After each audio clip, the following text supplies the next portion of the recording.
Et bonsoir à tous et bienvenue pour ce nouveau live Twitch de la Garde de Nuit, l'association francophone dédiée aux fans du Trône de Fer et aux œuvres de George R. R. Martins.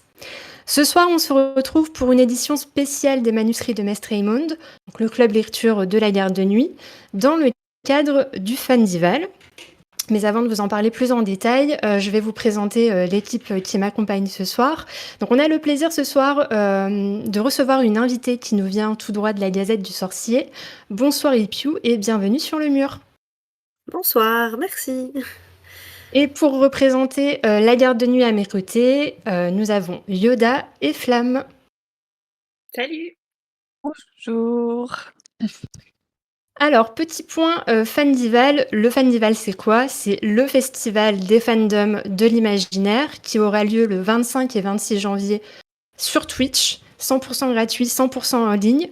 Et pour cette première édition, 4 associations sont réunies, dont Tolkien Deal pour Le Seigneur des Anneaux, La Pierre de Tir pour La Roue du Temps, La Gazette du Sorcier pour Harry Potter et La Garde de Nuit pour Le Trône de Fer.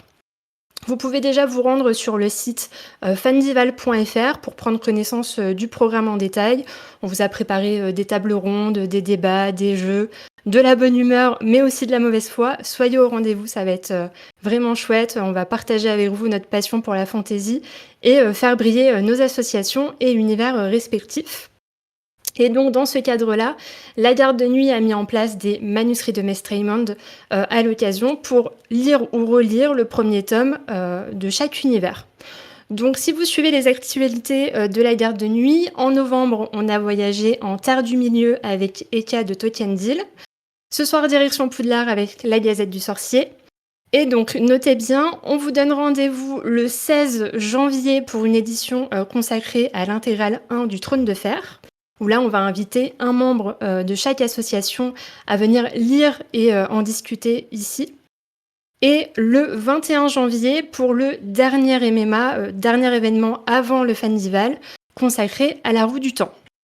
Donc c'est un planning vraiment bien chargé. N'hésitez pas à nous suivre, que ce soit nous ou les autres associations sur nos réseaux sociaux, pour rester informés des actualités et ne rien manquer.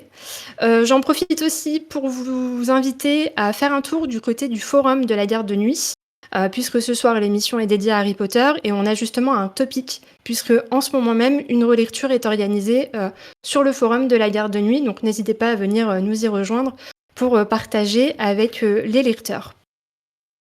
Hors Fandival, dernière date que je vous donne et après on attaque. On vous donne rendez-vous dès jeudi, le 19 décembre, pour le fameux bilan annuel, bilan lecture de la Garde de Nuit, avec toute l'équipe au complet. Donc venez, n'hésitez pas à venir faire votre bilan livresque avec nous.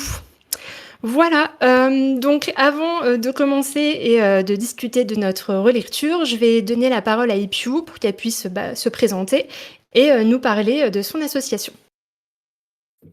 Merci. Donc du coup, moi c'est Ipiu Timinel, Ipiu pour faire plus court.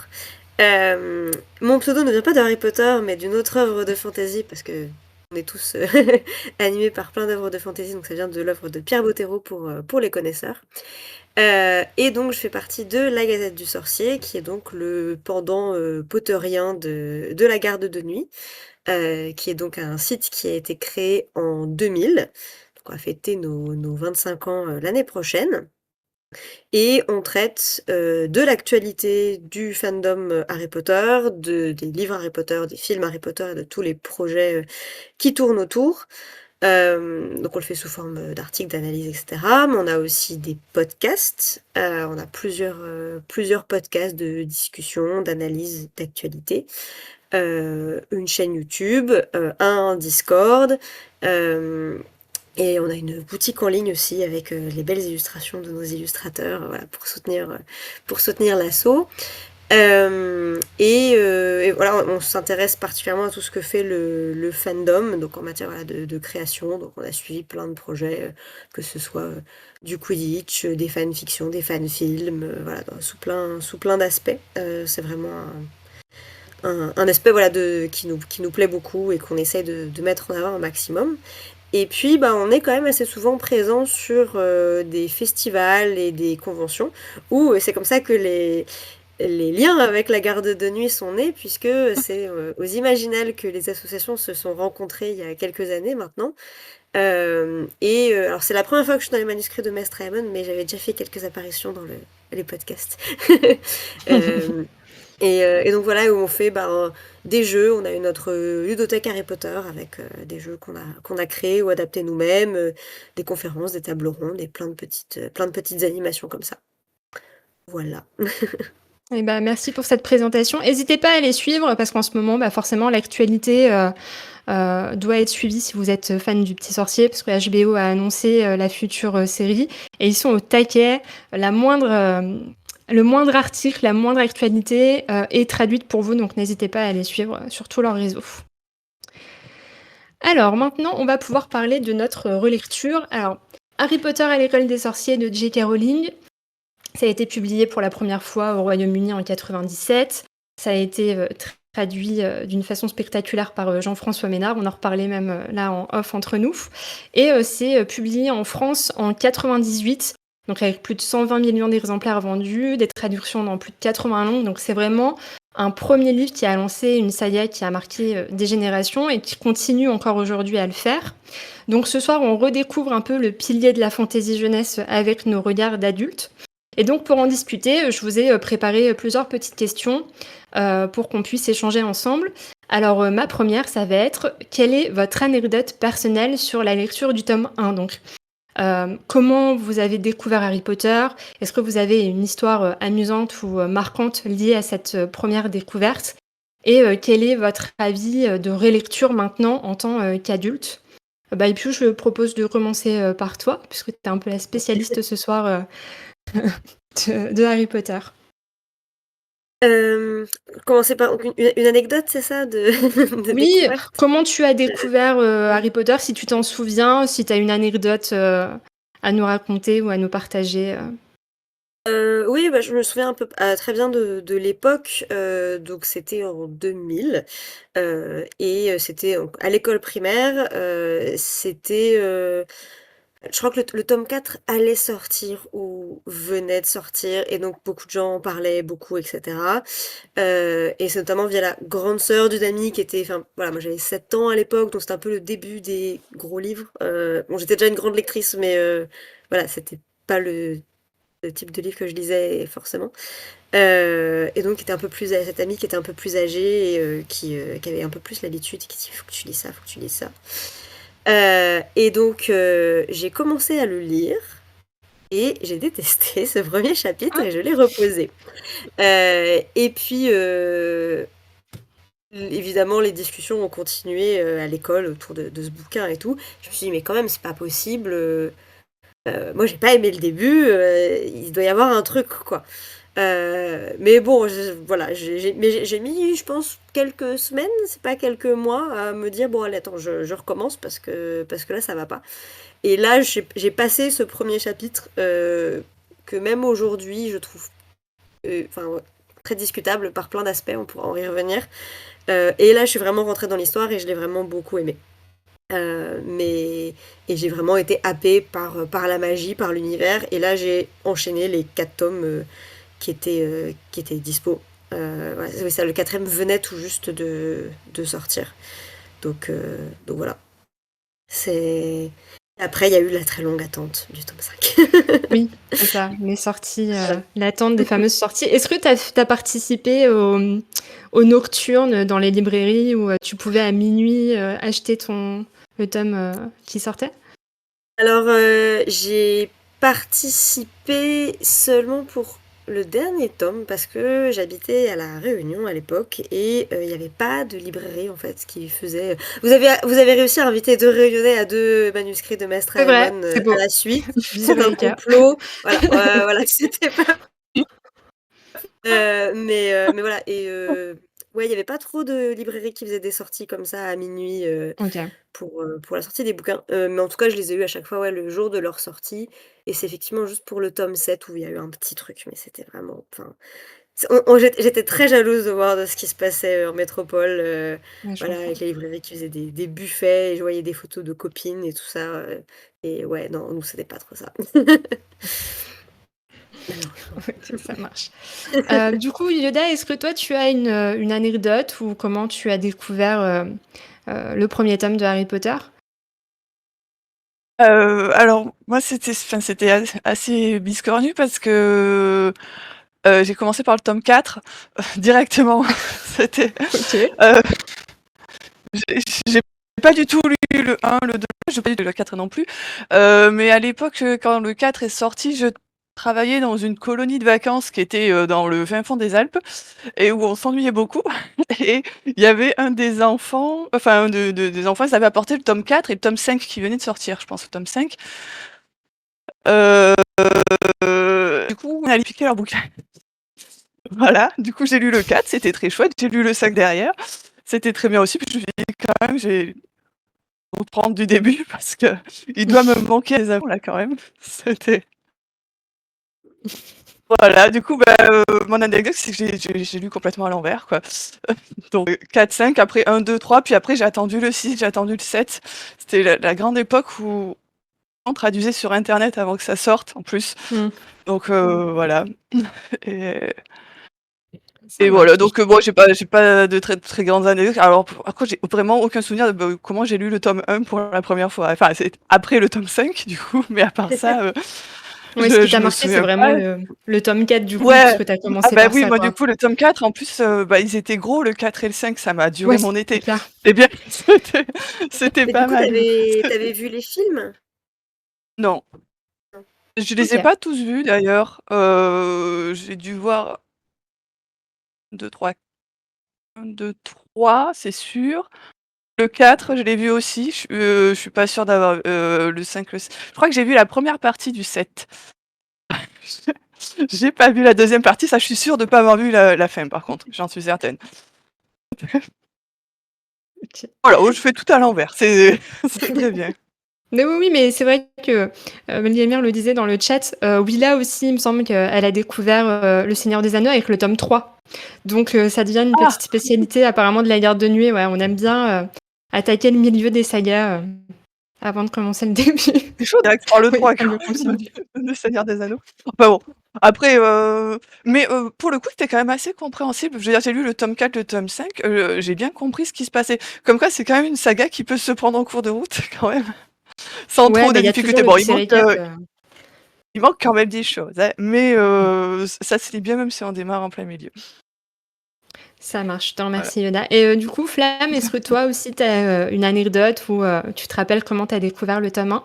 Oui, tout à fait. Alors quand j'étais, petite, j'aimais pas trop lire, du coup, j'ai lu ça sur le tard. Je connaissais les films en revanche et j'avais beaucoup apprécié les films, et en fait, à un anniversaire, on m'a offert le tome 7. Donc je me suis un peu sentie obligée de commencer à les lire. Surtout que, bah, connaissant un peu l'histoire avant, je m'étais dit: «Oh bah tiens, je vais lire le tome 7 pour voir» et j'ai beaucoup aimé. Donc du coup, je me suis lancée, dans toute la saga, à commencer par le tome 1 que j'ai beaucoup apprécié, du coup. Mais c'est vrai que je l'ai lu en étant, ben, pas petite fille, donc du coup, j'avais déjà un peu Mmh. d'adolescente à l'époque, en tout cas, dessus. OK. Ouais, c'est marrant. Bah, alors moi, j'ai commencé par le tome 1. Je vais pas vous suivre les Très filles bien, hein. là-dessus. Faut bien Oh, une. c'est pas drôle. Donc bah, moi, Harry Potter et l'école des sorciers, ça a été vraiment la première fois que je lisais, que j'avais mon petit rituel du soir où je lisais mon chapitre, avant de m'endormir. C'est vraiment, le premier amour littéraire que j'ai eu et c'est ce qui m'a ouvert la porte à mon amour pour la lecture et à d'autres, sagas comme après Le Seigneur des Anneaux, Narnia et cetera. Hem, l'histoire marquante, bah, après voilà, j'attendais effectivement, la sortie des livres, hem, la sortie des films aussi, c'était les films que je suivais le plus au cinéma. Puis après, il y a eu l'arrivée de mon petit frère, qui a pas beaucoup, d'écart d'âge avec moi, donc du coup, j'ai revécu un peu la découverte de Harry Potter, à travers lui. Donc c'était vraiment notre petite passion à nous 2 et pour, l'anecdote un peu amusante, c'est que du coup, je passais ma vie dans le placard qu'on avait chez moi et je pense que je racontais ça à l'école, donc mes parents ont dû avoir des problèmes. Mais voilà, Harry Potter, c'est, vraiment la première saga que j'ai aimée et elle ne m'a, jamais quittée, jusqu'à aujourd'hui, quoi. Donc voilà pour la petite histoire. Du coup, maintenant avec votre regard d'adulte, Comment vous avez vécu cette relecture et quels sont les points, qui vous ont, marqué, différemment? Qui veut se lancer? Oui, moi, je veux bien. Alors comme je Allez. me souvenais pas du tout de ma première lecture, autant dire que j'ai pas trop de points de comparaison à avoir parce que vraiment je me souviens absolument pas de comment j'ai lu ce 1er tome. Moi je me suis régalée à ma relecture, ça se lit très bien, très vite, c'est très fluide, c'est bien écrit, enfin c'est bien traduit en tout cas, je l'ai lu en français. Et vraiment très, très agréable. Je pensais que, avec mon grand âge maintenant, j'allais me dire: «Oh bah, c'est moyen, enfin c'est pas très agréable à lire, c'est un peu bébête et tout ça». Bah, absolument pas. Enfin, je trouve que, ça pose quand même vachement les bases d'un 1er tome pour une saga, qui peut, qui enfin, il y a tout pour, une suite de sagas, prometteuses, ambitieuses, qui pas assez lecteur pour des idiots en plus je trouve, c'est bien construit, tout en étant quand même, assez bien adapté à l'âge du public que ça vise, puisque si on part sur, disons un début collège à peu près 10-12 ans, quelque chose comme ça, un enfant de 10-12 ans va le lire, facilement quoi, voilà. C'est très bien adapté, mais sans les prendre pour des bébés quoi, enfin voilà quoi. Voilà, du coup c'était une très bonne lecture, relecture pour ma part, même si bon, comme je me souvenais plus du tout de ma première lecture, j'ai pas trop de points de comparaison avec. Ça marche, je te remercie. Flamme, du coup, ton avis sur cette, Je rejoins relecture? Bah oui, je rejoins complètement Yoda. En fait, j'avais peur en le relisant de me dire: «Oh, je vais m'ennuyer et tout, c'est vachement, pour plus jeunes et cetera» et en fait, pas du tout, hein. Au final, c'est vrai que c'est très fluide, effectivement. Je te rejoins complètement là-dessus. C'est vraiment très fluide et c'est pas, orienté qu'enfantin, en fait. Ça se lit bien, ça pose bien les bases, c'est solide. En fait, c'est solide comme 1er tome et c'est vrai que même en étant adulte, en le relisant, c'est très agréable à relire et il y a même des choses sur lesquelles, bon, je me suis dit: «Ah tiens, je j'avais pas remarqué la première fois et tout», donc c'était agréable à relire, notamment, des relations entre personnages où je m'étais dit: «Ah, je me rappelais pas que c'était autant, même peut-être, violent dans certains propos et tout, qu'il y avait, voilà, des petits trucs, rigolos, quoi». Donc ouais, très bonne, relecture aussi. Ça marche, je te remercie. Et puis, du coup, toi, est-ce que tu fais partie de la team qui font une relecture, de façon, permanente? Non, parce que je lis beaucoup de manière générale et il y a beaucoup d'autres livres que je veux lire, donc je fais pas de relecture en boucle. Voilà, mais je les relis de temps, ça m'arrive de les relire de temps en temps. Ou plus de relire des petits morceaux, on va dire. Mais non, j'aime trop lire, enfin j'aime trop découvrir d'autres univers pour ne faire que les lire en boucle. Euh, je suis d'accord avec vous, je trouve que c'est vrai qu'à chaque fois que j'ai pu les relire, je me suis toujours dit que ça se tenait toujours très bien, que c'était toujours, que vraiment le rythme était très bien travaillé, que je me dis toujours que c'est extrêmement bien traduit, extrêmement bien écrit, que c'est un vocabulaire qui est riche et qui effectivement je pense est à la fois, très bien, enfin voilà, c'est un très bon niveau pour les enfants et en même temps, ben, c'est pas trop enfantin. Pour des adultes, je pense qu'il y a vraiment un vrai, enfin, je pense qu'il peut y avoir un vrai plaisir de lecture, enfin, pour la langue aussi, pour des adultes. Voilà, j'ai pas l'impression effectivement de quelque chose d'abétissant ou quoi que ce soit. Effectivement, je trouve que ça pose très bien les bases de l'univers. Je trouve que à chaque lecture, il y a vraiment oui, cette magie qui se transmet en fait très vite. Je trouve que la découverte du chemin de traverse, ça marche toujours aussi bien, même enfin, à la 10e fois, pareil pour la découverte de Poudlard. Je trouve qu'à la relecture, il y a des petites choses où, enfin, où plus je me dis, en fait, aujourd'hui ça marcherait pas, on pourrait pas écrire un bouquin comme ça. Ou tiens, là, je sens que ça a pas été pensé en ayant les tomes suivants en tête, Mmh. et sur des Ouais. petites choses. Donc voilà, c'est amusant d'être dans cette analyse-là, dans ce recul-là. Mais globalement, je trouve que ça reste un très bon début de série et une très bonne série jeunesse. Ouais, bah, je suis d'accord avec vous 3. C'est vrai que, bah, moi, c'est un peu ma Madeleine de Proust, le tome 1 surtout, donc je le relis quand même assez, souvent, et bah, voilà, tout est super. L'écriture, la traduction, elle est incroyable, les petites, chansons, absolument tous les détails, on s'y croit, on y est, on voyage avec Harry, on découvre le monde avec lui et c'est vachement, agréable. Là, pour la première fois, je l'ai écouté en audio. Chose que je n'avais, jamais fait encore et on m'avait dit que c'était quelque chose et effectivement, le narrateur, vit vraiment, le bouquin, fait des voix différentes. Ça peut être, étonnant, mais franchement, ça fonctionne, très bien avec l'univers, de Harry Potter. Donc très bonne relecture aussi, pour moi, ça reste un jeunesse, mais c'est très agréable, à lire et les événements, ou les éléments marquants qui m'ont, un peu percutée, c'est surtout je m'étais pas rendu compte forcément petite à quel point Harry était maltraité, à ce point. Oui. C'était vraiment violent avec mon regard de jeune adulte quand je l'avais relu en étant, jeune adulte. J'avais pas percuté à quel point c'était misérable et j'avoue que là, en le relisant, je me suis dit: «Waouh, c'est pas quelque chose qui est forcément, plus développé que ça dans le film», ce qui est normal, il faut que ça reste un film, agréable à regarder, mais ça m'a quand même, assez, choquée, le pauvre Je suis Harry. complètement, ouais, d'accord avec toi. C'est vrai qu'en fait, il y a énormément d'aspects, alors du tome 1, mais en fait aussi, de la suite, Oui, qui sont extrêmement violents et c'est vrai que avec les descriptions, je pense assez facile de minimiser, ouais. dans la façon dont, voilà, on projette la chose et les films ont beaucoup, édulcoré, ça. Mmh, complètement.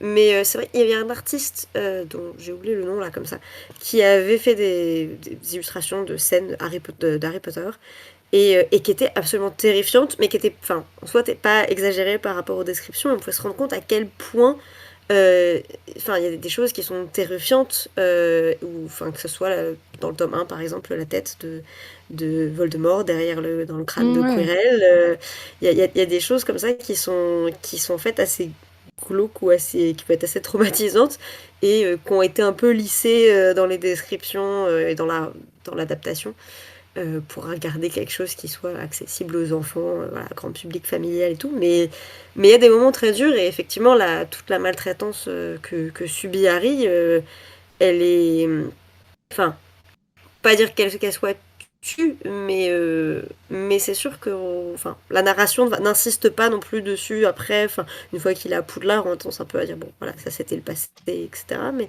Mmh mais mh. c'est vrai que oui, c'est assez impressionnant, je trouve, à la relecture enfin, voilà, de penser tout ce qu'il a subi. Effectivement, avec ce regard d'adulte, je pense qu'en tant qu'enfant, on se rend moins compte de ce que Oui, ça complètement. implique réellement, en fait, si on Ouais. vit pas cette situation. Oui, complètement. Bon, bah, super. Merci pour vos avis. Alors, ma prochaine question, alors ça peut être difficile pour certains, mais il va falloir choisir. Votre personnage préféré, est-ce qu'il a changé avec le temps? Donc quel était votre personnage préféré enfant et qu'en est-il, aujourd'hui, en tant, qu'adulte? Du coup, Flamme, je te laisse la parole pour cette question. Alors, c'est vrai qu'en tant qu'enfant, en tant qu'enfant, j'étais ado du coup quand je l'ai lu la première fois, mais Neville me faisait extrêmement de peine et je trouvais très injuste ce qui lui arrivait, donc j'étais plutôt, côté Neville. Et là, en l'ayant relu, toujours côté Neville, hein, il y a pas de souci, il fait beaucoup de peine à chaque fois. Mais, Oui. mais avec le regard d'adulte, j'aime beaucoup du coup, je m'identifie plus au personnage adulte maintenant, Mmh. bien que celui que je vais citer soit bien plus âgé que moi. Mais, j'aime beaucoup, le professeur McGonagall, en fait. Je trouve, qu'elle a une prestance même dans les livres, parce que comme j'avais regardé beaucoup les films avant et d'avoir relu les livres, je me suis dit: «Ah ouais, quand même, prestance, plus, plus, quand même dans les livres C'est aussi». clair. Donc, ouais, avec le temps, du coup, ça a changé, je suis passée du coup de la vision d'enfant à la vision adulte avec, le professeur. Voilà, Ça marche. c'est toujours Gryffondor pour le coup, hein, du coup, mais, mais Ouais, voilà. ouais. Bah, je te rejoins sur Neville aussi, ouais, même, dans ma relecture là, le pauvre, Ouais. c'est vrai que dans les Ah, il me fait de films, la il est peine. pas trop, présent, Il autant est que dans beaucoup le moins livre. présent, c'est vrai, ouais, Ouais, ouais, et ce qui est j'ai oublié à dommage. quel point il en prenait, mais plein la figure dès le début, quoi, c'est horrible. Ah ouais, ouais. C'est clair, ça marche. Du coup, toi, Yoda, quel est ton perso, préf? Le pauvre. Tu sais pas? Ouais, je Heu sais, c'est compliqué de choisir. moi c'est compliqué, voilà, alors bon, Centaure, du coup je suis partie sur du secondaire personnage.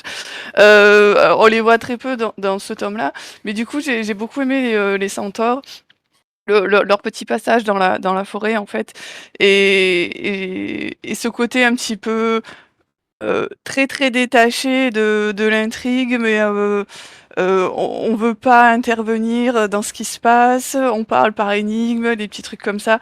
Ils sont classe. Ça, Ouais, je suis c'est très d'accord. chouette. Et puis, il y en a 3, enfin, ils sont 3 et je les trouve tous très différents, en fait, tous les 3 finalement un petit peu, même s'ils ont, quand même tous les 3 ce même côté, on on veut pas intervenir dans ces espaces, bah, on n'empêche qu'on les reconnaît bien tous les 3. Voilà. Je les ai trouvés, très chouettes. Ça marche. A Merci. après j'aime bien Neville aussi. Oui, bah, après on les apprécie un peu tous, bah, il y a forcément le trio et puis, Ouais. il y a plein de personnages qui sont, sympathiques. Toi, Ipio, du coup, quel est, ton personnage préf et est-ce qu'il a changé avec le temps? Je pense que mon personnage préféré, c'est le même depuis le début. Ça va ne surprendre personne parce que capillairement parlant, c'est logique. C'est Hermione. Voilà, ça a toujours. Enfin, même si je pense que ces dernières années, vraiment en analysant un peu la façon dont le personnage est écrit, je me dis que sur les questions de féminisme, il y a des choses à revoir, clairement, sur la façon dont ce personnage est construit. Mais ça a toujours été un personnage qui m'a beaucoup parlé, dans lequel je me suis beaucoup reconnue et qui continue en fait de m'émouvoir beaucoup. En fait, à chaque relecture, c'est toujours un personnage qui m'aime beaucoup. Et je trouve qu'elle a une très très belle évolution. Et ouais, donc Hermione Forever. Ça marche. Mais Je après, comprends. voilà, effectivement, j'aime beaucoup les personnages de Sirius et de Rémus qui arrivent, mais plus tard. Ouais, ouais, oui, oui. Et puis, je Oui, c'est suis vrai que je me suis d'accord que. concentrée que sur le tome 1, moi, du coup, Oui. pour le personnage. Oui, mais moi C'était aussi, très parce dur. que sinon, Bah oui, oui, sinon ils sont pas c'était, encore là. voilà. Mais c'est vrai qu'en tant qu'adulte aussi, le personnage de McGonagall a tendance à me plaire beaucoup aussi. Alors qu'enfant, pour le coup, je n'avais rien à faire. Ouais, mais pareil, je pense que, ouais, c'est nos regards d'adultes. Ouais, ouais, carrément. Mm. Moi, du coup, bah, quand j'étais petite, j'étais, vraiment, team, Harry, mais j'avais une passion pour Hagrid parce que, bah, il aimait les animaux, c'est vraiment la, figure paternelle que Harry n'a jamais eue. Donc et en relisant, il m'attendrit toujours autant, bien que, on se rend compte, qu'il picole vachement. Mais Hagrid, même dans les films, c'est, le personnage que j'aime le plus et qui m'attendrit encore aujourd'hui. Voilà, après le personnage préf, pour moi, ça va être, plus du côté, Sirius Black et Rémus Lupin, mais Ah, on complètement. reste sur le Oui. tome 1. Voilà, Flemme aussi, toi? Rémus, Oui, Sirius? Luna OK. Lovegood, moi Oui. j'adore, hein. Je suis Oui, trop fan. Voilà, mais sinon, c'est mais si vrai on que reste sur le tome 1, je reste sur mes premiers choix, du coup. ça Je te rejoins complètement aussi sur Hagrid, effectivement. ah C'est. ouais, Oui. Hagrid Mm. Trem. C'est à travers lui que Harry, bah, découvre, tout ça et je trouve que c'est vachement bien écrit. Enfin, c'est vraiment mes passages préférés et du coup, ça me fait une super transition puisqu'on va passer sur votre scène, préférée, si vous arrivez à en choisir une. Toujours pareil, est-ce qu'elle a évolué, avec le temps? Bah, du coup, Ipiou, je te laisse, la parole, pour, cette question. Alors, j'ai pas spécialement souvenir, un truc où je me suis dit, je sais pas, en terminant les premiers tomes, dire ah, enfin, au début, en tout cas, sur mes premières lectures, de me dire, ok, ça c'était le meilleur passage. Mais je dirais que, voilà, émotionnellement, voilà, la découverte vraiment du monde magique et qui se fait du coup beaucoup par le chemin de traverse, c'est toujours un moment que j'aime beaucoup relire et je trouve que qui, voilà, qui réussit à transmettre beaucoup de choses. Je trouve que les descriptions sont très bien écrites. On visualise très bien cette allée magique, on a envie d'y aller, etc. Donc ça, pour moi, c'est quelque chose qui fonctionne très bien toujours. Et puis, plus ces dernières années, en réfléchissant un peu à ce que ça symbolisait, je trouve que l'épreuve un peu finale avec voilà, les 7 épreuves de la pierre, donc à la fin du tome, sont voilà, très chargées en fait en symbolisme et du coup pour ça je trouve que c'est vraiment d'un point de vue purement écriture, je trouve que c'est assez brillant. Mmh. Ouais, carrément. Ouais, c'est vrai que on espère que tout ce qui nous manque dans le film actuel, on aura l'occasion d'en reparler après, seront mis en lumière dans la nouvelle adaptation HBO parce que c'est amplement, mérité, quoi. Ça roule. Du coup, Yoda, toi, tes scènes, enfin, ta scène ou tes scènes, préférées? Moi, j'ai bien aimé, la scène du miroir, autour de Noël. Autour de Noël, voilà. Dans laquelle, Harry, trouve le miroir là dans la salle en fait et où il passe plusieurs, soirs à aller voir sa famille et où à la enfin le 3 soirs, enfin Dumbledore le rejoint en fait et lui explique un petit peu comment ça marche et qu'est-ce que ça représente et choses comme ça. Et j'aime beaucoup ce passage-là. Heu, J'aime bien aussi, enfin, la symbolique, le miroir en lui-même, quoi. En fait, j'aime beaucoup ce que c'est, ce qui montre ce que les gens vivent. C'est mignon, c'est très, très cruel aussi en même temps, je trouve quand même. Ouais, carrément. Enfin, c'est: «Coucou, voici ta famille morte», ça va, voilà, quoi. Ça va quand c'est un truc un petit peu, enfin, pas anecdotique, mais bon, genre Ron, bon, voilà, il a envie de gagner d'être préfet, de voir, voilà, rigolo, quoi, voilà. Mais un petit impact que ça peut avoir et le fait que, bah, finalement Dumbledore lui explique que finalement, bah, OK, c'est très chouette, mais il faut passer un petit peu à autre chose, enfin, il faut passer à autre chose, il faut voilà, heu et que lui, il aime beaucoup les chaussettes et que personne lui en offre. Ça aussi, c'est en fait, l'ensemble de ce passage est à la fois drôle, très touchant, c'est un petit peu tout ce qui me plaît. Voilà. Bon après la découverte, du monde magique est très cool aussi, mais mais ça c'était sympa. J'apprécie beaucoup dans ce tome, finalement, c'est que, on suit toute l'année scolaire en fait, en entier, enfin, les autres tomes aussi derrière, mais j'ai un peu l'impression que souvent dans d'autres, livres un petit peu, on a tendance à faire beaucoup d'ellipses sur, les années scolaires pour se concentrer vraiment que sur des gros points. Alors que là finalement, c'est toute une année en entier et c'est chouette finalement de voir toute cette année avec les cours et la découverte finalement de tout cet univers par Harry, voilà et j'aime beaucoup. Ça roule. C'est vrai que moi aussi le passage du miroir, il est vraiment touchant et ça me fait vraiment de la peine parce qu'en même temps, il s'y habitue, ça devient un petit peu sa routine et puis, bah, il y a Dumbledore qui vient lui faire ce beau discours. Moi aussi, ça c'est une de mes scènes, marquantes et bah, comme, Hippiou, c'est vraiment la découverte du chemin de traverse. Je pense que ça fait rêver tout enfant, qui découvre, le monde, à travers les yeux de Harry. Du coup, Flame, toi, ton passage préféré? Ben, je vous rejoins, hein, sur tout ce que vous avez Ouais, hein, cité. Clairement, voilà, le chemin de traverse, c'est vraiment le moment où on passe de, l'enfance pourrie de Harry à, la découverte du monde magique, c'est donc clair. clairement ça marque et sinon si je devais en citer une, moi j'avais la partie d'échecs qui me vraiment me prenait, complètement quand je le lisais et tout, pendant les épreuves du coup. Donc ouais, la partie d'échecs m'avait vraiment marquée, donc ouais, je qualifierais celle-là plutôt. Ça marche. Alors la fameuse, question maintenant, qui va peut-être en diviser certaines. Est-ce que vous êtes team livre ou, team film? Du coup, on va se concentrer vraiment que sur cette adaptation-là, du tome 1 et selon vous, quelles sont les forces et les faiblesses de chaque version? Bah, du coup, Ipu, je te propose de commencer. Moi, je suis team livre à jamais. Enfin, même si pour le coup, le film, l'adaptation du 1er tome, est mon film Harry Potter préféré.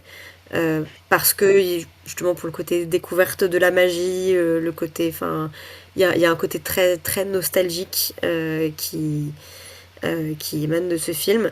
Mais voilà, il y a toujours des petits trucs qui manquent, des petits détails, etc. Et c'est vrai que bah, je rejoins en fait ce que Yoda disait sur en fait, le côté de voir le quotidien de l'école, etc. Et moi, je pense que c'est vraiment quelque chose qui m'a beaucoup marqué à l'époque et qui a fait que je me suis vraiment, enfin, que ça m'a autant plu, c'est que j'avais vraiment le sentiment de c'était à la fois quelque chose de très réel et de très concret, dans le sens où, enfin, je sais très bien ce que c'est que d'aller à l'école, de faire ses devoirs, d'avoir des copains, de se disputer avec ses copains, de faire des bêtises, des choses comme ça. Et donc ça, c'était quelque chose de très, enfin, très facile à comprendre. Et en même temps, il y avait juste le décalage qu'il fallait avec, ouais, mais en fait, tout ce qu'ils font, ils font ça dans un monde magique, quoi, dans un château Mmh. magique. C'est juste avec une baguette magique, c'est juste trop cool. Et donc, et ça, c'est vraiment quelque chose que je ressens d'autant plus dans le livre, parce que bah, le film va se resserrer sur vraiment l'intrigue fil rouge avec le mystère autour de la pierre philosophale, etc. Et c'est comme ça que enfin, tous les films après vont être construits. Mais moi, c'est vrai que voilà, ce côté un peu vie quotidienne à Poudlard, vie d'enfant, adolescent, c'est en fait pour moi, enfin, c'est vraiment les meilleurs moments en fait. C'est vraiment les moments qui sont un peu les plus doudous. Je pense que c'est Ouais, vraiment ça. je vois. Ouais. Donc du coup, ouais, team livre. Et team Mmh. livre pour la traduction, parce que Ouais. c'est grâce à Harry Potter que je suis devenue traductrice, et donc voilà. Je peux pas choisir autrement.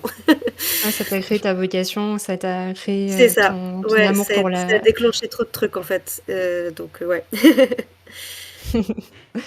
super, je te remercie.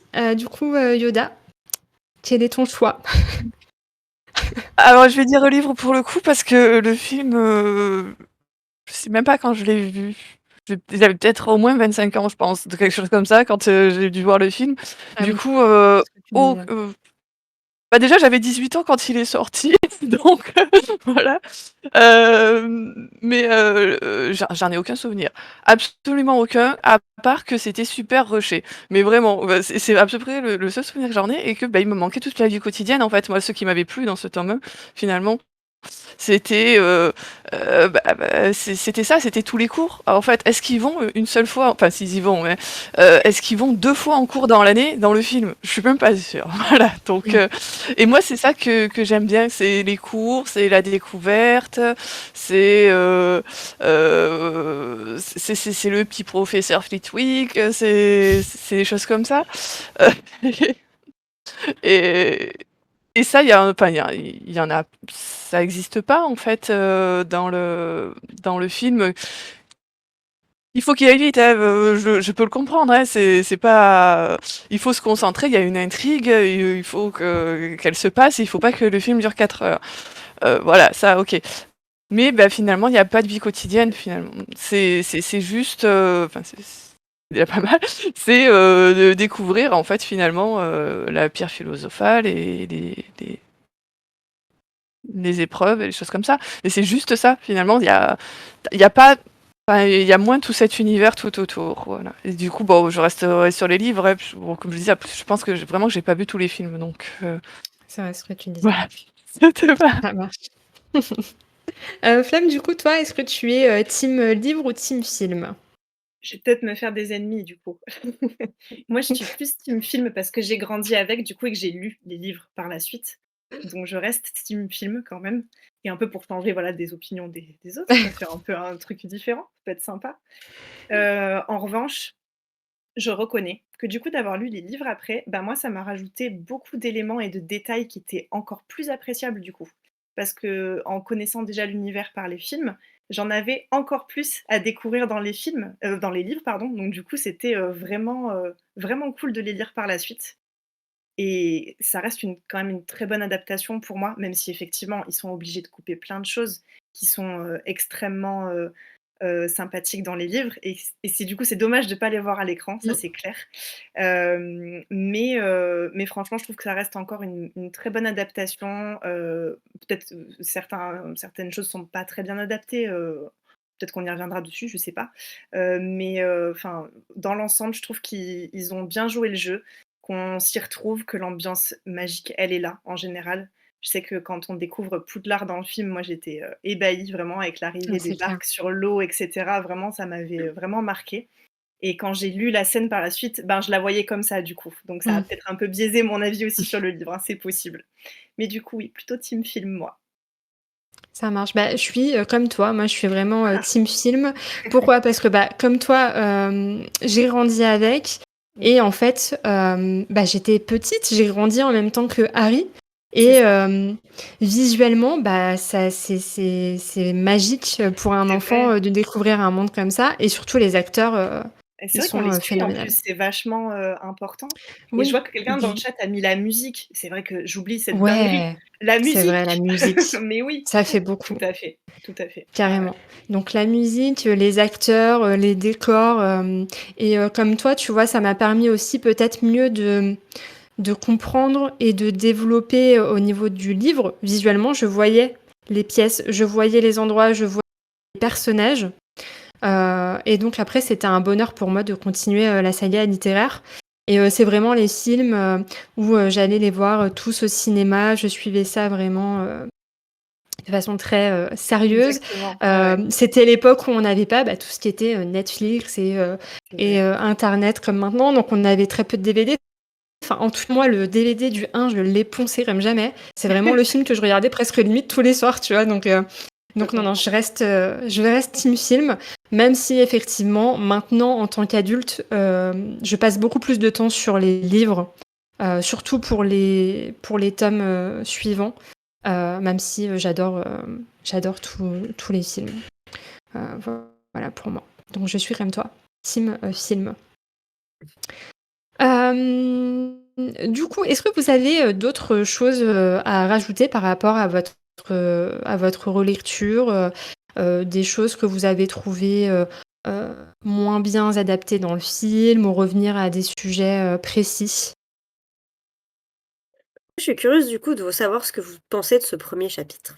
Parce que je trouve qu'il soulève plein de questions, enfin vraiment d'un point de vue écriture, où, je trouve que c'est pas du tout un même s'il pose des bases importantes, je trouve qu'il est, c'est pas un chapitre qui est engageant et d'autant plus pour de la littérature jeunesse en fait, où, on est dans quelque chose de très, très descriptif, très moldu aussi du coup parce que c'est quand même, voilà, il y a rien de magique. On suit des personnages adultes, ce qui est pas hyper intéressant. Enfin, quand on est enfant, on n'a pas envie de suivre, des adultes. Hem, il y a beaucoup de discussions et cetera, ça et je me demande vraiment, si aujourd'hui, en fait, un auteur, une autrice qui commencerait un bouquin, et en plus une série comme ça, est-ce que l'éditeur dirait pas: «Non mais attendez, vraiment là, il y a un truc qu'il faut reprendre» et du coup, je suis curieuse de savoir quel est votre avis, sur ce 1er chapitre? Bah, c'est vrai qu'effectivement, on commence pas avec la magie et Poudlard, on commence avec, le quotidien un peu, monotone, des Dursley, son travail, la vie de famille et tout. Donc je sais pas comment j'ai perçu ça en étant petit, bien que je pense que je me suis rattachée aux quelques, événements magiques un peu, qui se passent au début, dont McGonagall avec le chat et cetera. Mais, je continue encore à l'heure actuelle de lire de la jeunesse de temps en temps pour, me faire des pauses si je lis, de la grosse fantasy et c'est vrai que maintenant on voit pas du tout ce genre de schéma. On rentre directement dans quelque chose qui est très imagé, très magique. On pose les bases tout de suite par rapport à ce qui se passe dans, le premier tome, de Harry Potter et donc je sais pas si c'est parce qu'on est, à ce point fan que du coup ça nous passe au-dessus. Je sais pas comment les enfants je sais que Harry Potter et l'école des sorciers, c'est un livre qui est proposé aussi en cours, en premier Oui. livre à la lecture et du coup, bon, Harry Potter est connu par les films, par tout ce qui est, le merch et cetera, mais c'est vrai que ce serait intéressant de savoir l'avis d'un jeune lecteur qui ne connaît rien, savoir s'il Ouais. serait enjoué à continuer par cette approche-là. Ouais, Qu'est-ce c'est que ce vous que en j'allais pensez, dire Lucie? aussi, hein. Mmh. C'est exactement ce que j'allais dire. C'est vrai que, en l'ayant lu après avoir vu le film, ben, déjà, je connaissais en fait ce qui allait se passer, donc j'étais dans l'attente de me dire: «C'est quand que le moment magique arrive et tout», mais je savais Ouais. que ça allait arriver Et c'est vrai que quand on le lit pour la première fois, sans avoir, peut-être même connaissance de ce monde magique derrière, c'est peut-être un peu désengageant. Je comprends ce que tu veux dire parce que c'est vrai qu'il y a beaucoup de descriptions, même du travail de Dursley, je crois, hein, et je m'étais dit: «Ah oui, quand même, ils sont allés loin dans le détail et tout», pour montrer la vie un peu monotone des Moldus, j'imagine, et le quotidien de Harry qui est pas forcément fou. Mais c'est vrai que c'est pas engageant comme premier chapitre, ça met pas de suite dans le bain, de la Mmh. magie qu'on pourrait s'attendre à voir, en fait. Je suis complètement Bah, d'accord, ouais, ouais. on instille un peu cette idée de il s'est passé un truc, Oui, mais on sait pas. Et oui, je c'est pense vrai. qu'effectivement, quelqu'un qui le lit aujourd'hui, peut-être en sachant un peu plus à quoi s'attendre, etc. Et même si, enfin, je veux dire, même à l'époque, bon, le bouquin, le titre, c'était quand même Harry Potter à l'école des sorciers. J'avais lu la 4e de couverture, je me doutais un peu de vers où j'allais. Mais c'est vrai qu'il y a un, enfin, tu dis combien de temps ça va durer, en fait, quoi. C'est Et vrai, ouais, on ouais. l'a pas, Harry, dans le premier Même chapitre pas aussi. tant que le Non. 1er Il est chapitre, pas en là? fait, ça met quand même, énormément de temps finalement Oui. Mm. quand on le lit entier, puis pour arriver à Mm. l'école en même Mm. juste en soi, quoi. Enfin, vraiment enfin, c'est énorme le temps qu'on passe avant de heu Surtout quand on revient en youps! ouais, non, Ah mais quoi, c'est clair. c'est Mmh. je pense qu'on passe, 1/3 du bouquin avant d'arriver à l'école. Enfin, Mm. c'est gros quand même. Et Bon, après, je moi ça trouve m'a pas que du tout c'est bien dérangé, foutu. mais c'était Ouais, pas moi non ouais. plus. Je trouve que c'est bien foutu parce que, on voit un peu que Harry, il lui arrive magique quoi, dans son quotidien, toutes les petites anecdotes, où il se retrouve sur le toit d'une école, où, ses cheveux Mmh. repoussent en une nuit et en fait ça, j'aurais trop aimé, bah, le voir dans le film et du Mm. coup, bah, j'espère que ce sera adapté parce que je trouve que c'est vachement intéressant de suivre son parcours avant qu'il arrive à, Poudlard et surtout toute cette péripétie à partir du moment où il reçoit ses lettres. La folie de Vernon, ça j'espère vraiment qu'on le verra, dans la série parce que, bah, c'est je trouve ça trop fort quoi de suivre toute cette petite vie quotidienne de Moldu mais qui font qu'on apprécie d'autant plus pour Harry, ce qui lui arrive après. Mm. Oui, mais pour le coup, en plus, enfin, là, je trouve que même si, bon, on peut se dire que c'est un peu long, mais pour le coup, la suite, je les aime beaucoup, ces chapitres, même si, bon, comme on disait au début, il y a quand même cette maltraitance qui est très présente, mais je trouve ça intéressant enfin, cette construction de Harry, effectivement, enfin, il y a une caricature qui est très forte enfin, les Dursley, c'est une caricature, et Mmh. il y a un côté un peu rolled out aussi par certains aspects dans l'écriture de Rowling, dans la description des Dursley. Mais effectivement, je trouve qu'il y a un côté comique quand il dit: «Ah bah, la perruque de ma prof est devenue bleue» ou «J'ai voulu, je me suis mis à courir et je me suis retrouvée sur le toit». Enfin, Mmh. et voilà, quand on visualise la scène, c'est des moments qui sont effectivement qui sont amusants et qui construisent cette idée, là, il est enfin, il est inconscient de qui il est, de ce qu'il est, mais il est pas complètement aveugle non plus. Il se dit bien: «Mais il y a quelque chose qui va pas avec moi, qu'est-ce que c'est, quoi?» Ouais, ouais, c'est clair.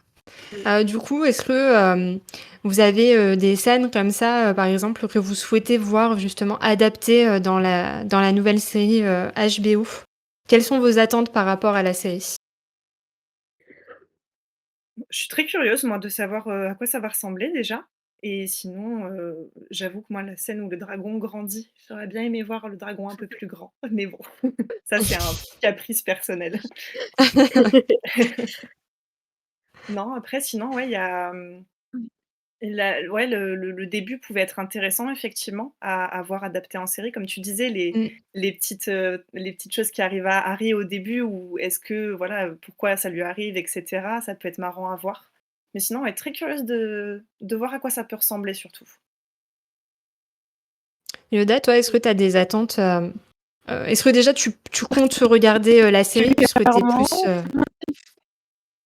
team, pourquoi pas? C'est pas ma priorité, mais je le regarderai très certainement. Après tout, c'est quand même un gros truc, une grosse attente de pas mal de monde, donc ouais, je pense que je finirai par la regarder, même si dans le fond, c'était pas vraiment quelque chose que j'attendais ni que j'avais besoin, en fait, quoi, voilà. C'était enfin, est-ce qu'il y avait besoin de réadapter? un livre, voilà, bon, après chacun pense ce qu'il veut, c'est pas très grave. Puis je pense qu'ils ont certainement réfléchi à la question et que s'ils veulent le faire, c'est que, bah, il y a certainement un intérêt. Voilà.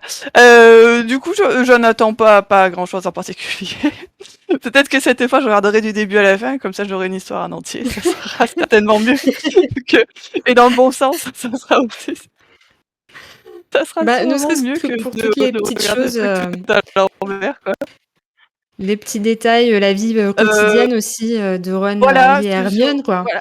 Ouais. Ce que tu C'est disais. ça, c'est qu'il y aura du temps. Enfin, je suppose qu'il y aura du temps. C'est une saison pour faire, un tome. Enfin, je pense que c'est sur quoi ils vont partir. Enfin, Oui. je suis désolée, Ouais, j'ai et pas puis lu est-ce tous les articles. C'est ce qui est annoncé en tout cas, ouais. ouais. Mais ça me semble assez logique, je pense, à une saison, un livre. Pour celui-là, en tout cas, au moins, ils vont avoir le temps de passer du temps avec les cours, avec leurs copains, leurs choses comme ça, bah, finalement, de voir des pré-ados un petit peu grandir, quoi, et ça va être chouette, Ouais, je de voir pense. tous leurs péripéties et puis, pour les gens qui sont team fantôme, ne serait-ce que pour voir Peeves parce que Oui, quand même, oui, ah oui, je oui. pense que ça Il n'est va pas Il a l'air rajouter marrant ce quand même, petit hein. truc. Qui est un esprit frappeur, ce n'est pas un fantôme, mais oui. Oui, oui. Mais ne serait-ce que pour ça, effectivement, moi j'en attends beaucoup. J'espère qu'ils vont vraiment le mettre, cette fois-ci dans l'adaptation, parce que ça va rapporter cette petite chose, comique, dans le monde de Poudlard et puis, bah, après comme vous, ça va être, prendre plus le temps de détailler. Avec les Dursley, j'aimerais bien au début et puis, peut-être voir un peu plus, Neville, parce que comme Flemme, j'aime Oui! beaucoup et puis, bah, voilà, se balader et vivre, bah, leur cours, leur quotidien, à Poudlard. Toi, Ipiou, du coup, qu'est-ce que tu attends le plus dans cette adaptation? Alors, enfin, moi, je suis partie de ceux qui, enfin, en soi, j'étais un peu déçue, honnêtement, quand ils ont annoncé le reboot, parce que j'aurais préféré qu'ils fassent des séries, enfin, à faire une série dans l'univers, dans le Wizarding World, j'aurais préféré qu'on fasse autre chose qu'un reboot. J'aurais préféré avoir une série, je sais pas, sur la fondation de Poudlard, sur plein de Ah choses, ouais. plein d'autres époques, en fait, mais pas nécessairement un reboot. Donc bon, voilà, je suis un peu dans l'expectative, on va dire, mais voilà, j'ai pas mal de choses où je me dis, bon, là, il va falloir réussir parce que, voilà, les films, ils ont leurs défauts, mais ça reste des films qui sont appréciés globalement, et donc, va falloir réussir à convaincre avec autre chose, et sachant qu'ils sont pas si vieux non plus, qu'ils ont pas si C'est mal vrai. Oui. vieilli. Mmh. Donc voilà, je suis un peu, j'attends de voir. Mais oui, en fait, pour moi, enfin, pour que l'adaptation se justifie, alors effectivement, il y a plein de choses qui avaient été coupées dans le film, comme Peeves, ce genre de choses, qui pour moi doivent être là parce que c'est ça qu'ils ont quand même promis. Techniquement, c'est une adaptation plus fidèle. Mais au-delà des petites scènes qui manquent, ou des choses comme ça, moi, ce que j'aimerais vraiment voir, en fait, c'est déjà en fait une série qui part avec une vision plus globale de l'univers et une série à multi-points de vue. Parce que quand le premier film est sorti, il faut quand même se rappeler qu'on n'avait que 4 tomes de sortie. Donc ils savaient beaucoup moins où ils allaient. Et même si Rowling avait donné quelques petits indices sur certains points, notamment sur le personnage de Rogue, mais enfin voilà, uniquement Alan Rickman, euh, c'était, enfin voilà, ils avaient beaucoup moins cette vision globale de l'œuvre dans sa construction. Et puis, ben, c'était des films de 2h30, 2h50 grand max. Et donc, c'est ce qu'on dit, c'est qu'on suivait le fil rouge de, en fait, l'enquête de Harry. Dans Mmh. chaque tome, il y a plus ou moins une enquête. Et en fait, c'était centré là-dessus. Et donc, pour le coup, moi, ce que j'attends, c'est en fait, c'est vraiment peut-être euh, repenser la chronologie, la façon dont les événements sont racontés. Avec, par exemple, bah, en fait... l'adaptation du premier tome, ça pourrait commencer avec la mort des Potter. On pourrait voir Ah ouais. Sirius avec sa moto volante qui donne sa moto à Harry. On pourrait voir l'assassinat de Peter Pettigrew. Enfin, c'est des choses en fait comme ça qui sont amenées plus tard dans la saga, mais qui se passent à ce moment-là Mmh. dans la C'est chronologie. vrai que ça peut être intéressant. Et Ouais, qui ce pour serait moi génial. apporterait vraiment quelque chose dans la façon dont on entre dans l'univers, dans la façon dont voilà, on reçoit cette histoire. Et puis j'aimerais aussi que, voilà, le livre, même si maintenant ça se fait beaucoup plus d'écrire des histoires à plein de points de vue, mais en jeunesse, c'est pas non plus ce qui est le plus courant. Et le film a pris ce parti de suivre vraiment Harry. Moi, j'aimerais énormément que la série ne suive pas exclusivement le point de vue de Harry. Bien sûr, ça resterait le personnage principal, c'est pas la question, mais c'est plus avoir des scènes où on voit ce qui se passe dans la salle des profs de Poudlard. Au moment de la répartition du premier tome, euh, qu'on voit les élèves de Poufsouffle découvrir leur salle commune, les élèves de Serdaigle découvrir leur salle commune, etc. Ah Enfin, ouais, Serpentin et que, tout. que vraiment on est voilà qu'en fait que chaque élève, chaque nouveau élève puisse découvrir cette salle commune. Et il y a des personnages, par exemple, je pense notamment à le personnage de Poufsouffle, Ernie Macmillan, Anna Abbott, Justin Finch-Fletcher. C'est des personnages qui sont de la même année que Harry, mais qui sont surtout développés à partir du tome 2, quand il y a l'intrigue autour de la Chambre des Secrets, etc. Mm. Et en fait, eux, on pourrait très bien les voir dès le tome 1, ils sont répartis la même année, ils ont plein de cours en commun. Ils pourraient en fait avoir une vraie introduction à ce moment-là.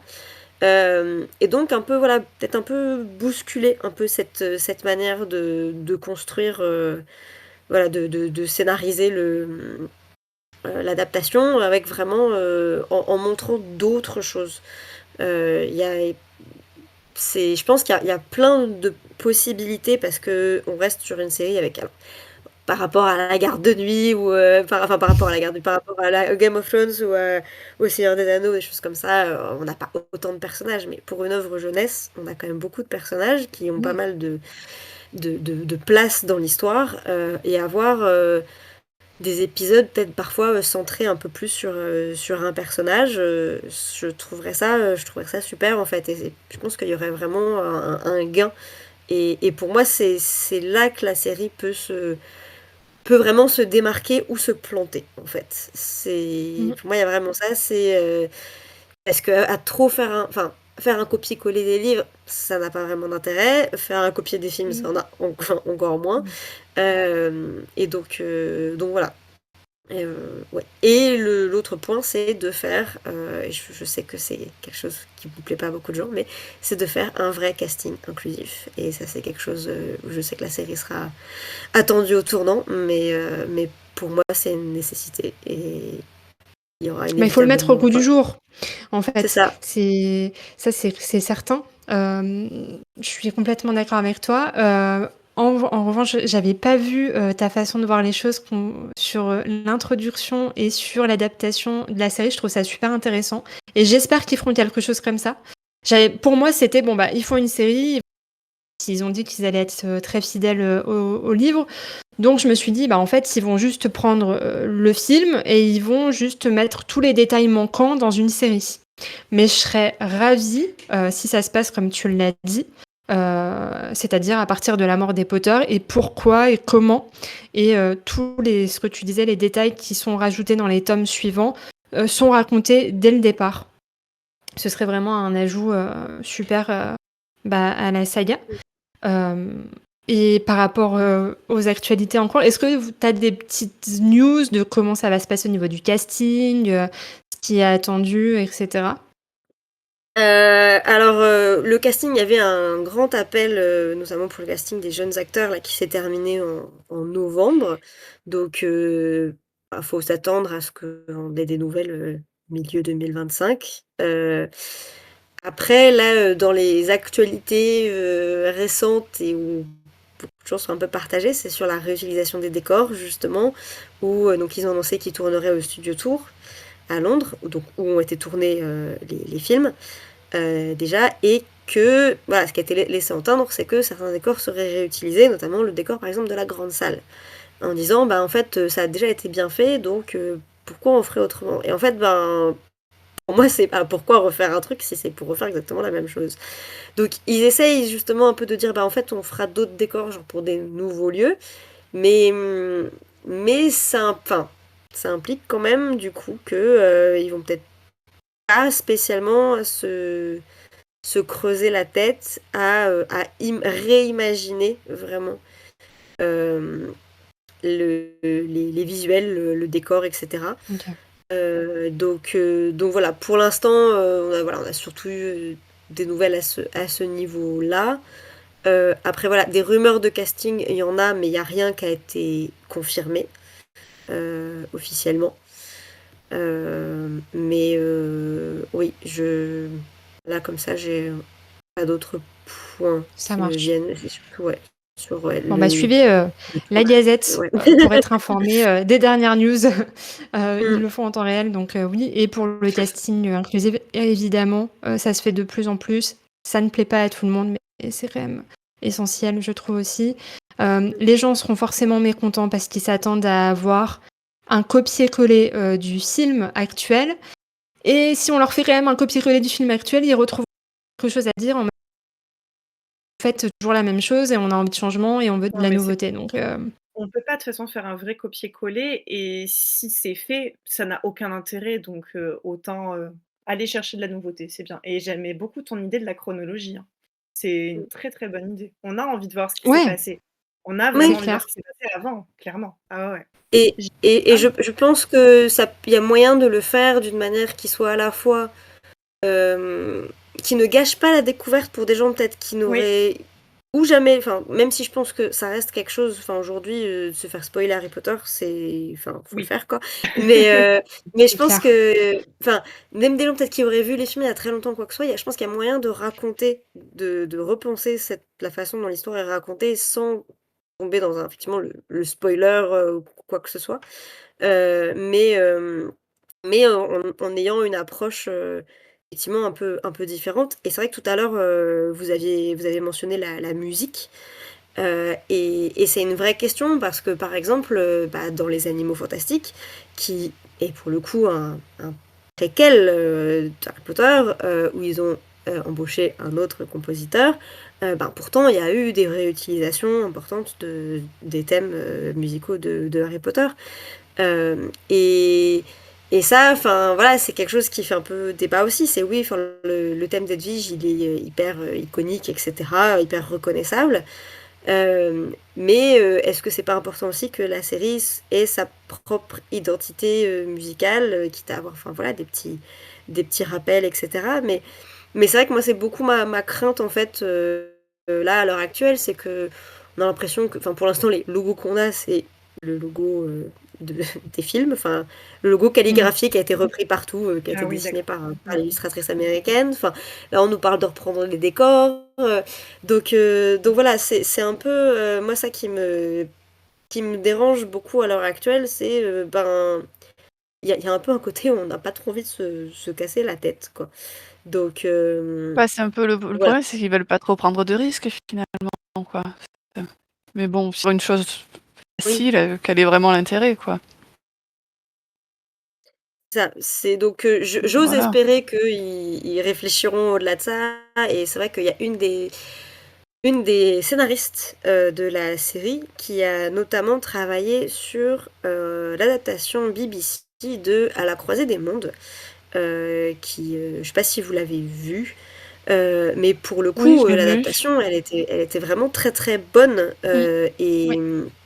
Et elle a aussi fait ce choix de la chronologie, parfois un peu modifiée par rapport à l'œuvre. Et personnellement, je trouvais que ça fonctionnait bien, même si j'avais pas relu La Croisée des Mondes depuis très très longtemps. Mais donc je pense il y a moyen de trouver un équilibre là-dessus, voilà, sans spoiler, et qui soit. Et sans faire du copier-coller. Après, je comprends Mm, qu'ils veulent réutiliser les décors parce que bah, forcément, les gens sont attachés à cet aspect visuel de ce qui est Poudlard, ce qui est bah, les musiques, les professeurs, les personnages et tout. Mais c'est vrai que bah, on peut aussi laisser parler la créativité de d'autres réalisateurs et je suis persuadée qu'il y a d'autres façons de créer le monde magique de Poudlard et de tous les détails. Donc je suis très curieuse aussi bah, de découvrir. Du coup, ce serait pour 2026. C'est ça? Alors, 2026-2027, enfin, OK, je c'est crois pas que sûr encore. les dernières actus, a priori, parlaient plus de 2027, il me semble. OK, donc on a encore le temps de voir Parce que venir les c'est un début de tournage l'année prochaine, enfin, voilà, été. Donc, oui, après le temps de tourner, etc. C'est, OK. donc, ouais, il y a le temps de voir venir, il y a le temps d'avoir beaucoup d'évolution et tout. Mais ouais, je pense que il y a moyen de faire quelque chose de très bien, mais il y a moyen de se planter royal. Et voilà, j'ai peur de voir la direction que ça prendra. Bon, bah, j'espère qu'on sera tous, très heureuses, de découvrir, ça et qu'on soit pas, déçus. Est-ce que vous avez d'autres choses, à rajouter sur, cette relecture du premier tome? Il y a quelque chose qui m'est venu tout à l'heure et j'ai réoublié, parce que c'était pas Ah si mince! important que ça. Ah si, c'était juste un personnage où je me suis dit: «C'est vrai qu'on en a pas du tout parlé», et qui est Mmh. très important pour la suite, c'est Rogue, en fait. C'est vrai que dans ce premier tome, je me rappelais pas à quel point il était vraiment, enfin, encore plus décrit, que dans les films comme étant, méchant envers Harry et cetera et qu'il est même, dur envers lui, encore plus, je trouve, vraiment, on le sent bien et c'est vrai que je me rappelle plus comment il évolue dans les livres en tout cas, mais dans les films, moi, ça m'avait marqué son évolution. Je pense que c'est ce qui m'avait le plus touchée, honnêtement, de tous les personnages confondus, en fait, parce que, ben, on le déteste autant qu'on l'aime à la fin, en fait et Ouais, ça, c'est clair. c'est pour ça que c'est un personnage, ouais, qu'on n'avait pas cité et il avait son Oui, qui est importance très quand même. important. Voilà. Ouais, non, mais tu as raison. C'est vrai que, bah, moi, comme toi, j'ai été très touchée par, bah, toujours dans le film, bah, d'apprendre forcément son passé, pourquoi il réagit comme ça, Mmh, pourquoi il est comme ça avec Harry et bah, c'est un personnage que j'ai appris à aimer, en apprenant à le connaître aussi. c'est ça. Heu, mais je trouve quand même que c'est bien fichu parce que, bah, en étant enfant, forcément, on pense que c'est lui le gros méchant de Ah mais l'histoire complètement, et moi j'étais persuadée, hein. Moi, je voilà et comprends pas du on tout Rogue et je comprends pas du tout, en fait, comment les gens peuvent bien l'aimer. Mais Vraiment. merci. Même avec son histoire et tout ce qu'il Ah a, ouais, le personnage est ah bah, odieux, voilà, mais odieux, j'ai vraiment. soulevé un point J'en ai sensible rien du à coup. faire, en fait, que il y a ce 2 gars-là teams ait eu là. un trauma quand il était gamin. Il y a pas de souci, tu as eu ton trauma quand tu étais ado, il y a pas de problème, quoi. Qu'est-ce que tu vas te venger sur des gamins qui ne t'ont absolument rien fait? Coucou! Voilà. Ouais, moi, Et OK, hein, c'est son vraiment histoire est ça. jolie, hein, il y a pas de souci, hein, c'est mignon, c'est tout ce qu'on veut, quoi, mais c'est lui, c'est Dumbledore qui est une pourriture du début à la fin aussi, allez-y, hein, moi aussi, je ne le supporte pas non plus. Mais alors Rogue, c'est vraiment infernal, quoi.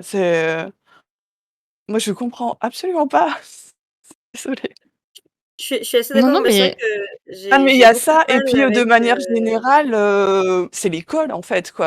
Leur système scolaire est pourri. Enfin, c'était pas Bah, ça, on a fait un épisode d'Aspic sur la Gazette sur l'éducation à Poudlard et en fait c'est vrai que, enfin voilà, quand on creuse un peu, on se rend compte qu'il y a plein de choses qui sont présentées comme magiques ou merveilleuses et qui en fait sont hyper problématiques par plein d'aspects dans le ah monde mais magique. c'est Et giga Poudlard problématique cette école, en fait, hein. C'est on fait partie par plein d'aspects. Mais c'est vrai que, enfin voilà, moi sur le personnage de Rogue, c'est un personnage, enfin voilà, pour moi qui a enfin, moi je peux pas pardonner en fait le personnage de Rogue, c'est parce que je trouve il y a une violence envers Mmh. les enfants. euh, ouais. et dans sa position d'adulte avec des enfants, dans sa position de personne ayant autorité Enseignant, en tant que prof ouais, sur des c'est enfants, la banalisation de la violence et en fait à quel point, enfin en fait il y a une dénonciation qui vient de de Harry, de Ron et Hermione, ils disent tous ouais Rogue c'est un sale type, mais en fait de la même manière qu'on pourrait se dire oh la prof elle est injuste parce que elle m'a mis une oui. sale note ou des trucs comme ça, mais en fait alors qu'en général on dit bah oui on est énervé mais peut-être qu'on méritait la sale note ou la remarque ou l'heure de colle ou des choses comme ça, alors que le comportement de Rogue, il est jamais remis en question d'un point de vue d'adulte. Ou alors il est remis en question par des personnages Mmh. qui vont être, qui vont le pardonner quand même assez facilement, comme Dumbledore, ou des personnages qu'on nous présente comme biaisés vis-à-vis de Rogue, comme Sirius ou Remus. Et donc du coup, il y a une construction qui pour moi est vraiment dérangeante. Alors je trouve que d'un point de vue purement écriture, c'est très intéressant la façon dont il est écrit et construit et dont il se développe au fil de la saga. Là-dessus, j'ai pas de critique. Enfin, je trouve que c'est très intéressant la façon dont le personnage est développé. Mais par contre, je trouve que vraiment, pour moi, le comportement est impardonnable parce qu'il y a vraiment il y a aucune remise en question de la part de l'équipe pédagogique. Enfin là, le fait que ce soit que l'épouvantard de Neville prenne la forme de Rogue, enfin, qu'est-ce que ça dit quand même du traumatisme qu'on C'est fait vrai, ouais. vivre à un Ah, élève si on pour... si on peut parler de l'équipe pédagogique, c'est quand même des adultes qui envoient des gamins dans la forêt au milieu de la nuit. Oui, alors moi, je Ah voulais mais en oui, parler de ça aussi, hein. Quelle incohérence, s'il vous c'est plaît. ça, Interdite Oui, la forêt la forêt et on les envoie interdite, ouais. là-bas en punition. c'est ça. Ouais, ouais. C'est Mais vraiment, l'équipe mais pédagogique, chapeau. c'est interdit, Il y sauf a rien qui avec... va. oui. Mais, mais ouais, non, et en fait, ce qui me. En plus, avec le personnage de Rogue, pour revenir sur le côté adaptation, il y a beaucoup de gens qui ont ce côté de. Alan Rickman est Rogue, et il faudrait absolument que dans une adaptation, on ait le sosie de Alan Rickman. Et alors, j'aime beaucoup Alan Rickman en tant qu'acteur, je trouve que Oui. c'est un excellent acteur, mais pour moi, ce n'est pas Rogue dans le sens où, en fait, Alan Rickman, quand il commence à bosser sur Harry Potter, il a plus de 50 ans, là où Rogue est censé en avoir Ouais. 30. Et en fait, ça n'inspire pas la même chose, en fait. Enfin, en matière de... Enfin, c'est pas...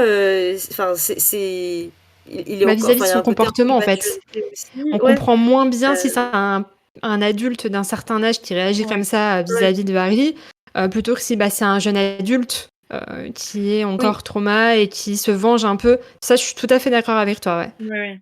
Là, j'étais important. C'est... Et je pense que, enfin voilà, j'espère que ça fait partie des choses qui seront modifiées dans la série et d'avoir effectivement. Ah oui, mais il me semble que ça fait partie justement des choses qu'ils avaient dit qu'il voulait y avoir des acteurs du bon âge et notamment Ouais. pour les acteurs qui joueraient les parents de Harry aussi.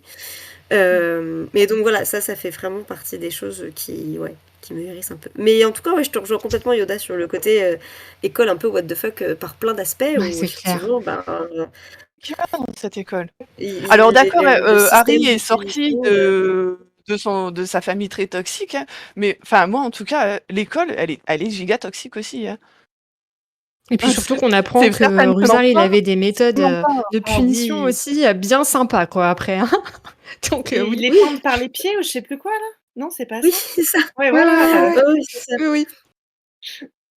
Ouais, non, il y a... C'est ça. Et puis les heures de retenue. Alors bon, il y a le cas ombrage, mais c'est un peu particulier dans le sens où là, enfin, Ouf. elle est vraiment décrite comme quelqu'un de profondément sadique et donc il y a une dénonciation, mais où ils sont en retenue toute la nuit. Alors déjà, il y a le cas dans la forêt interdite, mais Ouais. les retenues avec Lockhart aussi, où ils se retrouvent à faire 8 heures de séance de Oui. dédicace. Oui. Enfin, il y a rien qui va. Bon, celle-là, Il y a pour rien le coup, qui celle-là va. m'avait fait Les rire, hein. retenues, l'attribution des points, c'est totalement aléatoire à la gueule du client. Vraiment, Ouais, c'est clair. Ah oui, oui. absolument rien ne va.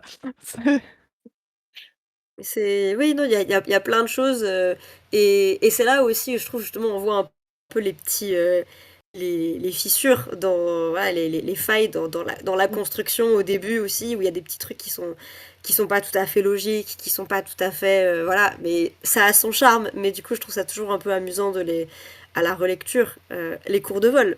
Typiquement, il y Oh a oui, un mon cours de Dieu, vol oui, qui n'est oui. fait que pour introduire Harry, qui est très doué pour être attrapeur, et puis on n'en reparle plus jamais. Ah Enfin ouais. voilà, c'est très drôle en fait à revoir aujourd'hui. Enfin, voilà, c'est côté vraiment Madeleine de Proust, mais oui, c'est amusant de voir tous ces petits trucs qui sont pas, qui, ouais. Ouais, non, mais carrément. Oui, Ouais, ça, ouais. ça manquait d'une petite relecture attentive sur la cohérence globale.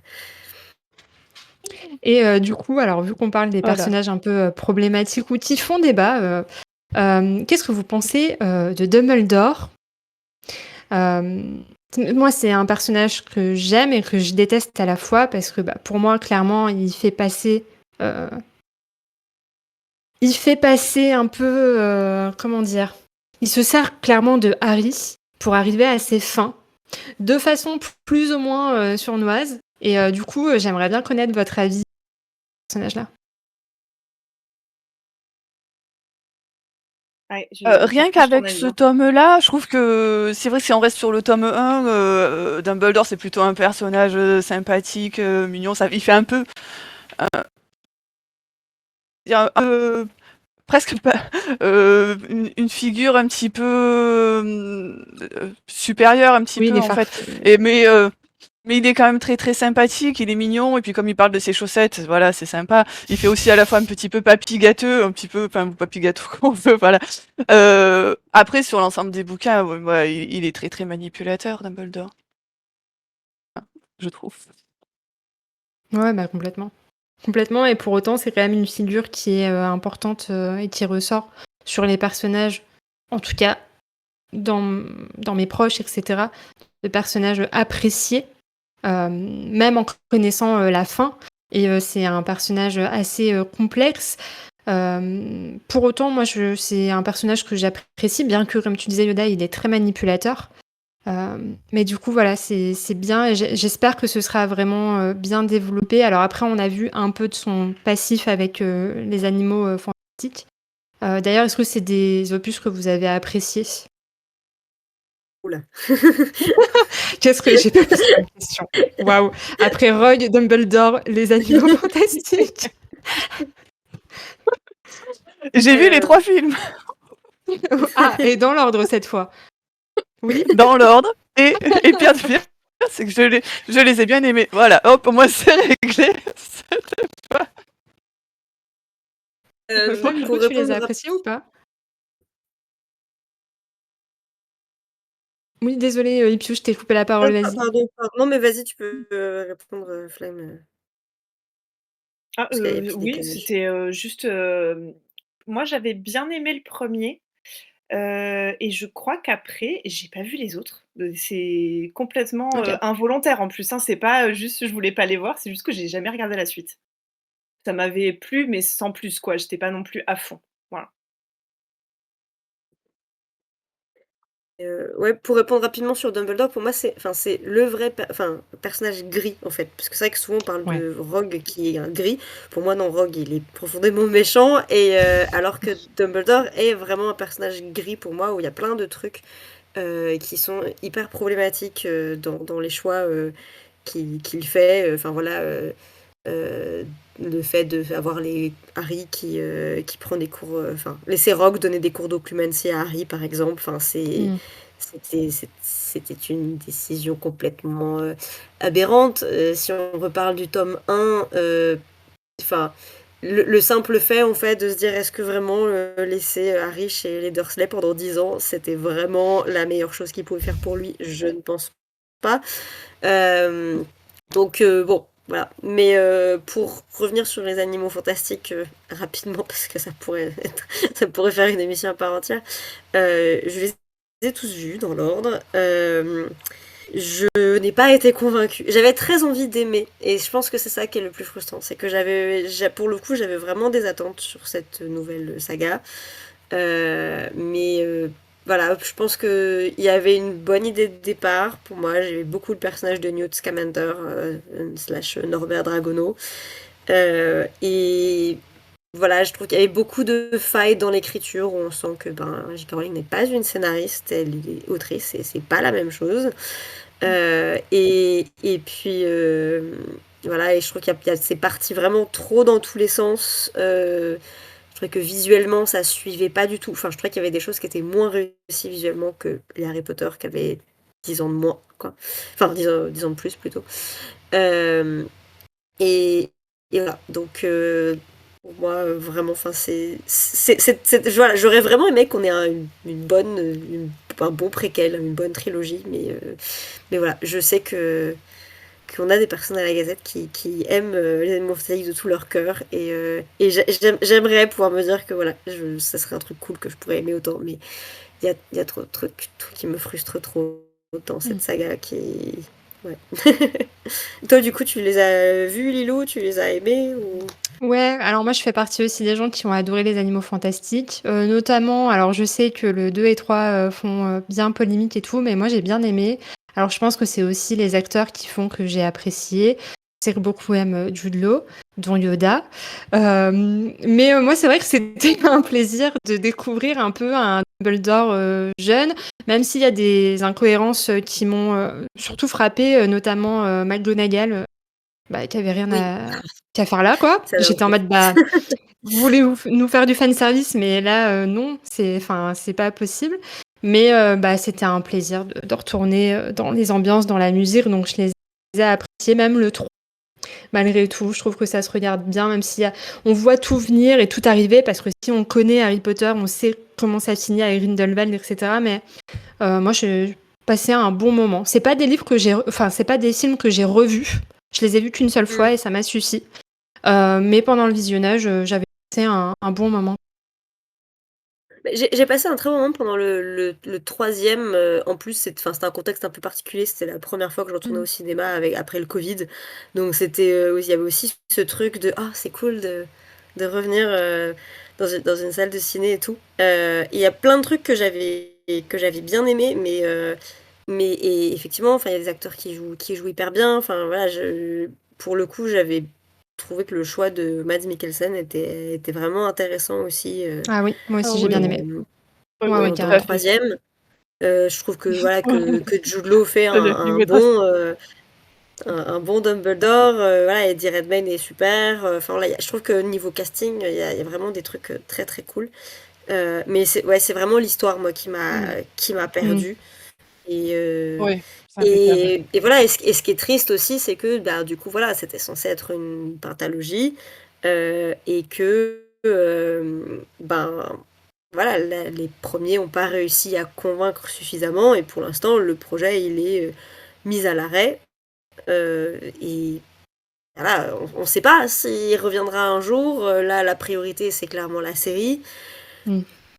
Est-ce qu'ils referont renaître les Animaux Fantastiques à un moment? Peut-être, on peut pas savoir, mais voilà, je trouve ça triste aussi, peut-être enfin, j'ai aussi un peu l'impression que le projet n'avait pas été vraiment bien pensé au départ comme un tout, et, Mm. euh, et du coup, il y a aussi cette frustration de projet inachevé.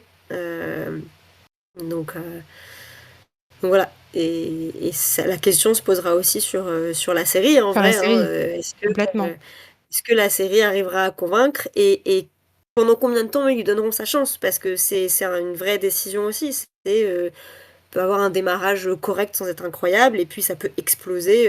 Enfin, la série Game of Thrones, c'est ce qui s'est passé quand même. Enfin, je veux dire, il y a une popularité qui a été croissante, quoi. Donc, euh, donc, à voir aussi quelle chance ils donneront. Est-ce qu'ils la tueront dans l'œuf, ou est-ce qu'ils la défendront? Ouais, j'espère aussi. C'est vrai que les animaux fantastiques, ça fait un peu cette impression-là de on vous balance le premier film et puis on voit après ce que ça donne. Et je fais partie des gens qui ont apprécié, donc c'est vrai que je suis un peu déçue que ce soit à l'abandon. Et je m'attendais à ce qu'il y ait d'autres choses aussi d'adapter. Notamment, je suis une grande fan des Maraudeurs, donc j'ai adoré qu'on prenne le temps de développer cet aspect-là dans des séries en plus, parce que série, forcément, tu as plus de temps pour vraiment développer tes personnages, etc. Donc j'espère que faire une adaptation en série, ça va ouvrir la porte à d'autres choses, comme tu disais, parce que on est dans une époque où les séries, ça passe ou ça casse. Et si ça fonctionne, peut-être que ça va permettre de financer d'autres projets sur l'univers, parce que très clairement, les fans d'Harry Potter continuent de génération en génération, ça se passe, ça ne s'arrête pas. Donc j'espère qu'on aura de belles surprises dans le futur avec d'autres adaptations. Oui, c'est clairement, enfin, c'est un peu ce que j'espère aussi. C'est vrai que voilà, est-ce que une fois qu'on aura l'adaptation de la saison 3, ils se diront ah, mais il y a eu un tel engouement, on va faire un spin-off sur les Maraudeurs. Ce serait Je sais génial, pas, peut-être. c'est clair. Mais oui, mais il y a plein de séries dérivées que j'aimerais voir dans le monde magique. Enfin voilà, enfin moi, série que j'aimerais beaucoup voir, c'est, une série, médicale potterienne avec gérer les urgences de Sainte-Mangouste, quoi, enfin, Non, mais typiquement, ça, ce serait incroyable. Ouais, il voir y a les gens tellement de arriver avec des choses, têtes ouais. d'accueil qui leur sortent de la tête et en fait, vraiment avoir un Urgence version magique, mais je signe tout de suite, quoi. C'est clair. Mais voilà, je pense qu'en fait, il y avait plein de potentiel pour plein de choses et ils sont voilà, ils ont un peu choisi la facilité et je pense que c'est ça qui a un Mmh. peu déçu beaucoup de gens, quoi. Eh oui. Voyons, bah, écoutez, bah, n'hésitez pas en tout cas, je le redis ici, à suivre la Gazette du Sorcier pour, bah, être au courant de toutes les actualités et de rien manquer. On a assez digressé, mais c'était vraiment chouette de discuter avec vous les filles. Est-ce que vous avez, quelque chose à ajouter avant qu'on arrête cette émission? Je veux juste ajouter que, donc on est une association Harry Potter, mais on a dit très clairement, qu'on était complètement, en désaccord avec les positions de J.K. Rowling, sur, la question de la transidentité. Qu'il est très clair pour nous que les femmes trans sont des femmes, les hommes trans sont des hommes et toutes ces personnes ont le droit d'exister et leur existence ne devrait pas être remise en question. Voilà, on a beaucoup parlé de l'œuvre, donc je voulais quand même faire ce rappel-là sur notre position très claire là-dessus. Non, c'est important. Pour moi, c'est évident. C'est vrai que bah, c'est toujours bien de le préciser parce que oui, forcément, là, vous allez être plein cœur de l'actualité avec bah, la série, le casting, etc. Donc voilà. Ne confondez pas tout. La Gazette est là pour vous informer, pour vous partager les actualités et pour le coup, là, on sépare vraiment l'autrice de l'œuvre. Du coup, voilà. Soyez gentils avec eux. Ils font un taf formidable. Bien écoutez, merci à vous trois d'avoir participé à cette émission. J'espère que ça vous a plu. Oui, avec Merci aux gens plaisir. du chat d'avoir bah, de nous avoir écoutés, d'avoir participé dans le chat. Et bah, bonjour aux gens qui regarderont le replay sur la chaîne YouTube de la Gare de Nuit. Merci Piu d'avoir bravé le froid pour venir au mur ce soir. Merci à Merci pour Yoda. l'accueil. Ouais. Bah, c'était Merci avec plaisir. beaucoup. Merci Yoda Merdici, Flemme d'être venue Oui, également. merci. Je remercie Nympha qui est en coulisses et qui a géré toute la régie pour nous ce soir et qui nous a permis de discuter toutes ensemble. On vous donne rendez-vous le 19 sur Twitch pour le bilan lecture. Donc n'hésitez pas à venir pour refaire un peu le point de votre année livresque. Et puis ça va être le moment d'agrandir vos piles à lire. Et pour ce qui est du Fandival, eh ben, on se retrouve le 16 et le 21 janvier pour les MMA sur Le Trône de Fer et La Roue du Temps. On vous souhaite une bonne soirée, passez de belles fêtes de fin d'année et à très bientôt sur le mur. Au revoir. Merci, bonne soirée. Salut!